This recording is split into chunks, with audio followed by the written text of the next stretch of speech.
Chapter 26. There were no telephones, but word sped quickly throughout the town. By the end of the day, everyone in Green Lake had heard that the school teacher had kissed the onion picker. Not one child showed up for school the next morning. Miss Catherine sat alone in the classroom and wondered if she had lost track of the day of the week. Perhaps it was Saturday. It wouldn't have surprised her. Her brain and heart had been spinning ever since Sam kissed her. She heard a noise outside the door. Then suddenly a mob of men and women came storming into the building. They are led by Trout Walker. There she is, Trout said. The devil woman. The mob turned over desks, ripping down bulletin boards. She's been poisoning our children's brain with books, Trout declared.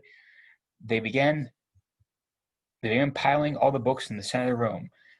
Think about what you're doing, cried Miss Catherine. Someone made a grab for her, tearing her dress, but she managed to get out of the building. She ran to the sheriff's office. The sheriff had his feet up on his desk and was drinking from a bottle of whiskey.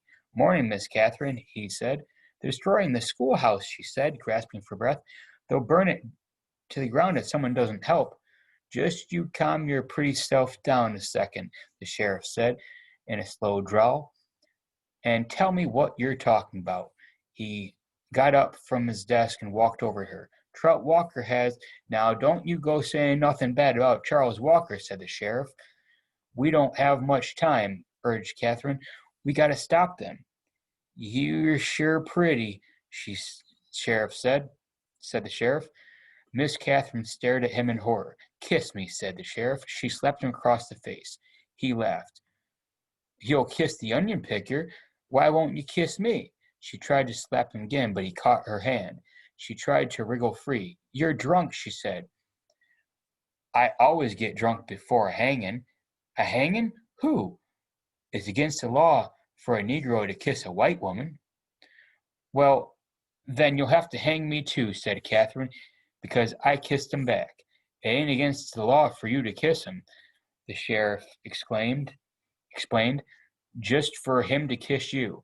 We're all equal under the eyes of God, she declared. The sheriff laughed. If Sam and I are equal, why won't you kiss me? He laughed again.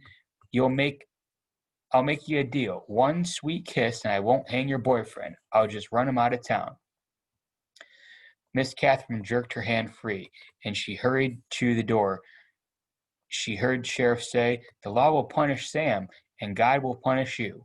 She stepped back into the street and saw smoke rising from the schoolhouse. She ran down to the lakefront where Sam was hitching Mary Lou to the onion cart. Thank God I found you, she sighed, hugging him. We have to get out of here, now. What? Someone must have seen us kissing yesterday, she said. They set fire to the schoolhouse. The sheriff is going to hang you. Sam hesitated for a moment, as if he couldn't quite believe it. He didn't want to believe it. Come on, Mary Lou. We have to leave Mary Lou behind, said Catherine. Sam stared at her a moment, then there were tears in his eyes. Okay. Sam's boat was in the water, tied to a tree by a long rope. He untied it, and they waded through the water and climbed aboard. His powerful arms rowed them away from the shore, but his powerful arms were no match for Trout Walker's motorized boat. They were a little more than halfway across the lake when Miss Catherine heard the loud roar of an engine and saw an ugly black smoke. These are the facts. The Walker's boat smashed into Sam's boat. Sam was shot and killed in the water. Catherine Barlow was rescued against her wishes. When they returned to the shore, she saw Mary Lou's body lying on the ground. The donkey had been shot in the head. That all happened 110 years ago. Since then, not a drop of rain has fallen on Green Lake. You make the decision. Whom did God punish? 3 days after Sam's death, Miss Catherine shot the sheriff while he was sitting in his chair drinking a cup of coffee. Then she carefully applied a fresh coat of lipstick and gave him a kiss that he had asked for. For the next 20 years, Kissin' Kate Barlow was one of the most feared outlaws in the West. Chapter 27. Stanley hung his dug his shovel into the ground. His hole was about 3.5 feet deep in the center. He grunted as he pried up some dirt, then flung it off to the side. The sun was almost directly overhead. He glanced at his canteen laying beside his hole. He knew it was half full, but he didn't take a drink yet. He had to drink sparingly because he didn't know who would be driving the water truck the next time it came. 3 days had passed since the warden had scratched Mr. Sir. Every time Mr. Sir delivered water, he poured Stanley's straight onto the ground. Fortunately, Mr. Pendanski delivered water more often than Mr. Sir. Mr. Pendanski was obviously aware of what Mr. Sir was doing because he always gave Stanley a little extra. He'd fill Stanley's canteen, then let Stanley take a long drink, and then top it off for him. It helped, too, that Zero was digging some of Stanley's hole for him. Although Stanley had expected the other boys didn't like to see Stanley sitting around while they were working, they'd say things like, "Who died and made you king?" or "It must be nice to have your own personal slave." When he tried pointing out that he was the one who took the blame for the sunflower seeds, the other boys said that it was his fault because he was the one who spilled them.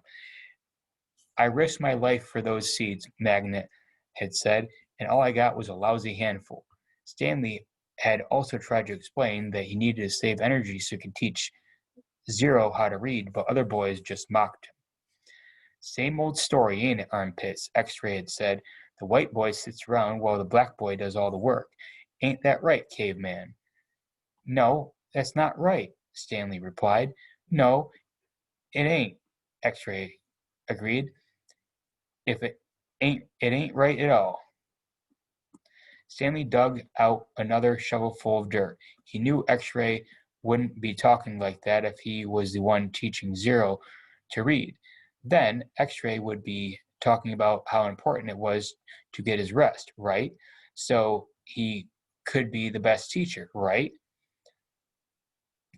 And that was true. He did need to save his strength so that he could be a better teacher, although Zero was a quick learner. Sometimes, in fact, Stanley hoped the warden was watching them and her secret cameras and microphones, so she'd know that Zero wasn't as stupid as everyone thought. From across the lake, he could see the approaching dust cloud, and he took a drink from his canteen and waited to see who was driving the truck. The swelling of Mr. Sir's face had gone down, but it was still a little puffy. There had been 3 scratches down his cheek. 2 of the marks had faded, but the middle scratch must have been the deepest because it still remained. It was a jagged purple line running from below his eye to below his mouth, like a tattoo of a scar. Stanley waited in line and then handed him to his canteen. Mr. Sir held it up to his ear, shook it, smelled it for the swishing around, and he smiled at the swishing around. Stanley hoped he wouldn't dump it out. To his surprise, Mr. Sir held the canteen under the stream of water and filled it.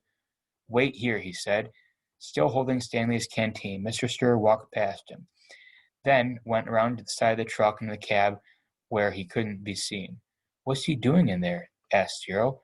"I wish I knew," said Stanley. A short while later, Mr. Sir came out of the truck with and handed Stanley his canteen. It was still full. "Thank you, Mr. Sir." Mr. Sir smiled. "What are you waiting for?" he asked. "Drink up." He popped some sunflower seeds into his mouth, chewed, and spit out the shell. Stanley was afraid to drink. He hated to think what kind of vile substance Mr. Sir might have put in it. He brought his canteen back to a hole. For a long time, he left it beside the hole and continued to dig. Then, when he was so thirsty he could hardly stand it anymore, he unscrewed the cap, turned the canteen over, poured it out on the dirt. He was afraid of what if he waited another second, he might have taken a drink.